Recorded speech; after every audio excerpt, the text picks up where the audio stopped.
Oi, gente, Roberto Rilubíscaro aqui, e depois de muitos e muitos anos eu saciei a minha curiosidade de ver a única temporada da série The Loner, que foi ao ar entre 1965 e 66.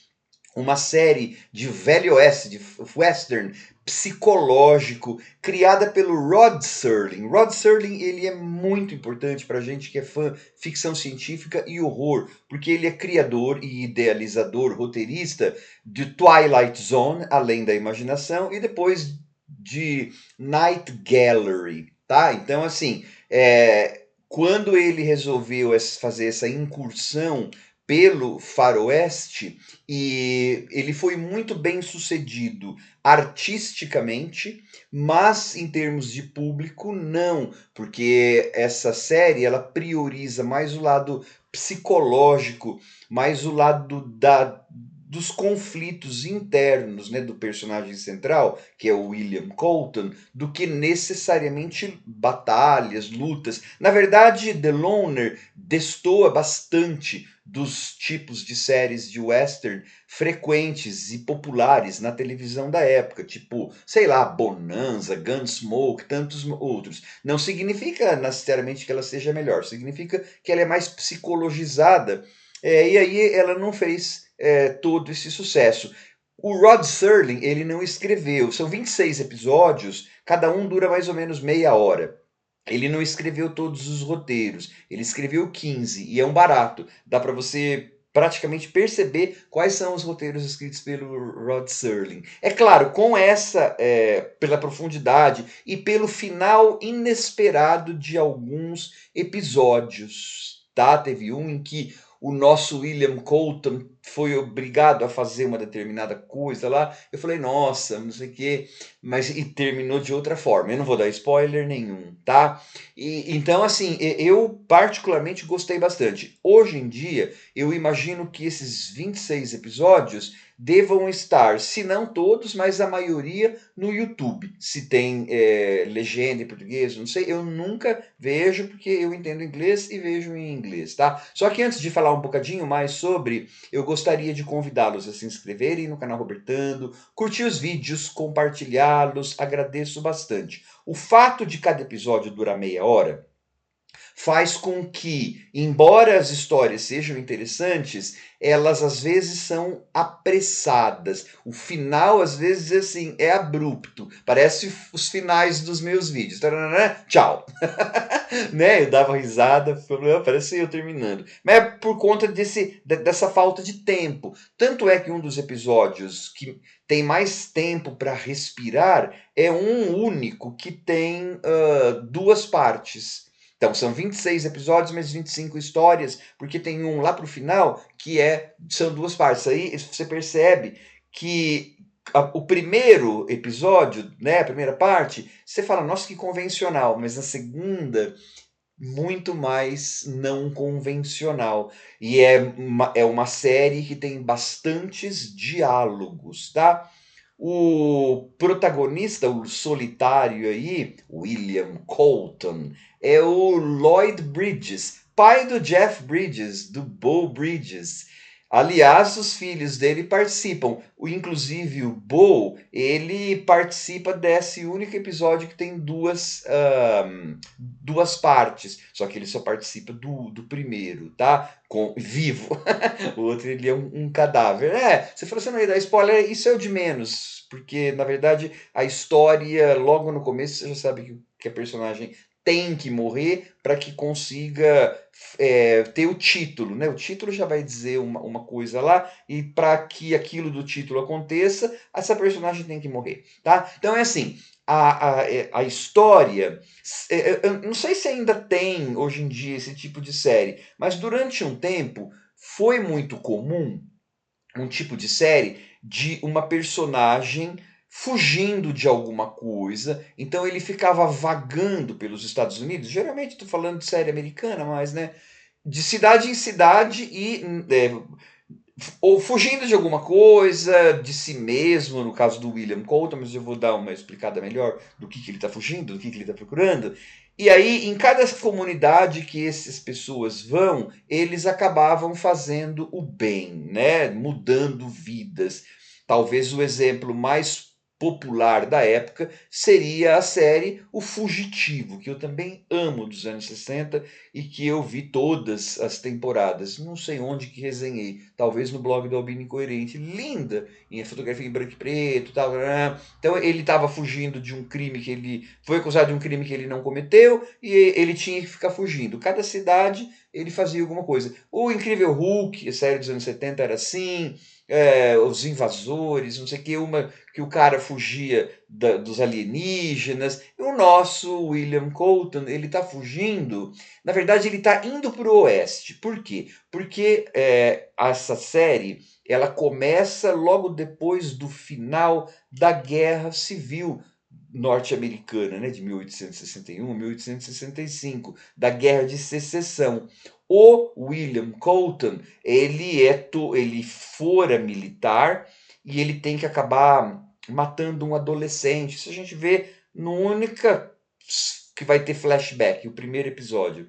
Ele tem que matar um adolescente. Então, assim, ele viu muita morte, inclusive de adolescentes e tal.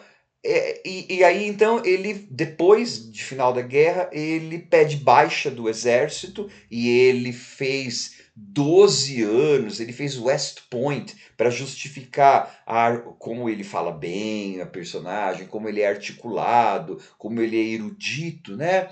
Então, botaram, ele é formado por West Point, blá, blá, blá, mas ele decide, então, abandonar. Ele não vê sentido. Então, essa personagem do William Colton, ele está procurando um sentido.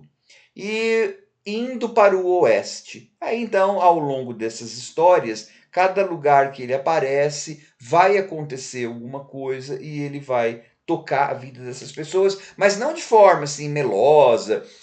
Então, por exemplo, você tem temas. Muitos dos episódios é um tema, inclusive, recorrente. É a necessidade ou não do uso da violência, porque ele está fugindo da violência da guerra e ele viu muito. E ele é assim, se precisar ser uma máquina mortífera, o William Colton né? Ele é compreensivo, ele é apolíneo, ele é maravilhoso, ele é tudo o que eu queria em um herói vivido pelo Lloyd Bridges, né? Ele tá ótimo, inclusive, ele estava no começo, sim, ele estava cinquentão, né? E mas ainda com o físico tudo em cima, ele era nadador, tanto é que uma das séries que o Lloyd Bridges fez, antes disso, é aquela Sea Hunt, né, que eu lembro quando eu era criança, passava em algum canal, eu vi algumas dos episódios. Aí, então, ele ainda tá show de bola, né, e aí, então, ele tem o cavalo dele, o Joshua, e fica como um cavaleiro errante, fazendo bem para as comunidades. A moda, e aí vamos pegar da onde que vem isso, né, em termos mitológicos. É claro, a figura do cavaleiro errante fazendo bem, isso aí é bastante em filmes de western, mas também na literatura da cavalaria, veio os cavaleiros medievais, mas a gente pode voltar lá para a Grécia, a gente pode voltar para o Hércules, né? Não tem lá os 12 trabalhos de Hércules? O Hércules ele fica zanzando pela Grécia, sem muito rumo, fazendo trabalhos, realizando tarefas, né? No nosso caso, essa versão do western modernizado porque em relação ok, para hoje, 2025, é uma série super antiga, 60 anos, mas é uma versão modernizada do mito grego, né? Ele fica andando, procurando uma razão de ser, e aí ele vai encontrando mais misérias, ou tantas misérias, quanto a que ele viu na guerra. E aí, de vez em quando, muito frequentemente, ele tem que matar, né? Alguns episódios, porque não é assim aquela coisa paz e amor, né? Ah, depois da guerra, não precisa matar. Não, de vez em quando aquela personagem vai ter que matar, porque e outras personagens também vão ter que matar. É um western, só que ele é mais dialogado e ele tem mais nuances, as pessoas têm. E vai tratar de temas que não necessariamente as séries de western da época tratavam, porque vai tratar sobre racismo contra negros, contra índios. Aí é claro, né? Quando eles tem um episódio que eles querem, acho que linchar alguém lá, um índio. Na época não falava Native American, era índio. Quando você vê uma das atrizes que está fazendo uma indígena, é a Catherine Ross. A Catherine Ross é loira. Botaram maquiagem, esfolheceram pele. Ok, gente. O fato de essa série, em 1965, estar tratando desses temas e colocando personagens mais psicologizadas em um western para a televisão, né? Isso já é muita coisa, certo? E quebrando expectativas da gente, como eu falei, sem dar spoiler no começo, né? Uma hora que tem alguém doente, os caras vão dizer, nossa, esse William Colton, ele é psicólogo, ele é compreensivo, ele é... Que perfeito, ok, eu gosto do herói apolíneo, até isso ele vai ser... Não, dá errado, o que ele vai fazer? Porque ele não é perfeito e porque ele vai ter que... É a quest, é a demanda. Ele está procurando o santo graal dele. Né? Ele tem... Só que essa demanda, ele está todo sequelado, todo traumatizado. Ele é um cara traumatizado. E o Lloyd Bridges está muito bem. Né? Porque eu falei da parte do aspecto físico e tal, mas ele consegue... Ele é um William Colton, ele dá um ar lacônico, sério, mas ao mesmo tempo muito relacionável, né? Dá para gente empatizar com William Colton e, na verdade, entender a dor dele e entender a dor das demais personagens, sem, na verdade, que fique, até porque não tem tempo, falando assim muita coisa, né? Dando lição de moral. Por isso que eu falo que alguns dos episódios são, né, o storytelling, a narrativa é muito bem feita. Eu amei a série. Mas os finais eram abruptos. Você pensava, nossa, poderia desenvolver tanto mais esse tema, mas aí não é culpa do Rod Serling. É o espaço que ele teve na televisão. E como nem fez sucesso, nem teve segunda temporada. Durante muito tempo esse show ficou meio perdido, assim, né? Depois, em 2016, não sei o que foi lançado em DVD. Foi, na verdade, aí que acho que eu tive mais esperança em assistir. Porque antes eu não sabia que eu ia conseguir. E vi, as cópias estão bastante boas e é divertido ver, sei lá, o Burgess Meredith, né, que era o pinguim do Batman, daquela série do Batman lá dos anos 60 que eu gostava, e outras, né, o Leslie Nielsen, eu não vi, mas eu sei que depois ele e o Lloyd Bridges contracenariam naquele Airplane, lá apertem os cintos, o piloto sumiu. Comédia não é o meu forte, né? Acho que nem a refilmagem com Liam Neeson que vai ter agora eu vou me arriscar a ver, porque comédia não é a minha xícara de chá, né? It's not my cup of tea. Mas, assim, ver o Leslie Nielsen de cabelo preto ainda, ou outras pessoas que eu via televisão quando era criança, aí eu ia lá no final e lia bastante. Assim, é lindo, a cinematografia, tudo, os temas, só que não é para quem gosta de muita ação. Não vai ter assim, assalto a banco, assalto a trem, sabe esse tipo de coisa? Malvados cercando o rancho. Até pode ter, só que a virada, o tom vai ser mais psicológico, tá? Tem um, por exemplo, não vou dar spoiler, não. Mas é assim: tem que é um bandidão lá que conseguiu as coisas através de roubo, mas ele ama a filha. Aí tem umas coisas que estão cantadas. Tem uma mulher lá, logo você. Tá, já sei que essa filha é. Né? Só que o final você vê que às vezes te dá uma virada que você pode não esperar. Né? Então, assim, ele pega, os roteiros pegam uma parte que na época não era muito explorada, ou na televisão nada explorado. Se a gente for comparar, fazer, julgar pelos temas, desenvolvimento hoje, é claro, né, gente? Estamos falando de uma coisa de 60 anos, mas então assim, o Roberto falou que era desenvolvido o negócio, mas imagina, já vi isso em 200 episódios e 200 séries, esse tipo de discussão. Claro, a gente está em 2025, tem streaming, tem não sei o que, tem aquilo que a gente, o The Loner, em 1965, 66, não tinha em termos de western. Tem, acho que um episódio que é meio cômico,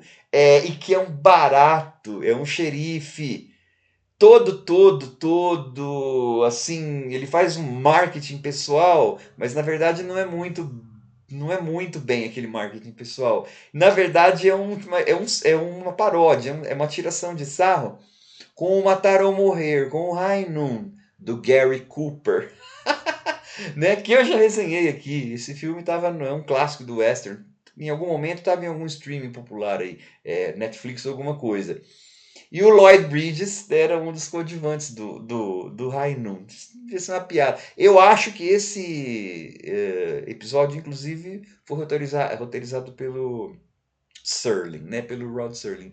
Enfim, muito, muito bacana. É um show que eu tenho vontade de rever alguns episódios, porque é em preto e branco, eu amo.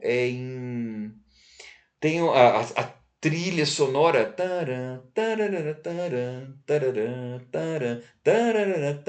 Decorei, porque eu vi assim em 2, 3 dias. Eu parei de ver tudo que eu tava vendo e fui ver os 26 episódios. Eu falei que legal que é. É a música de abertura do Jerry Goldsmith e tem todo aquele clima mesmo de um western mais psicologizado. Tá mais próximo de alguma coisa de cinema da época do que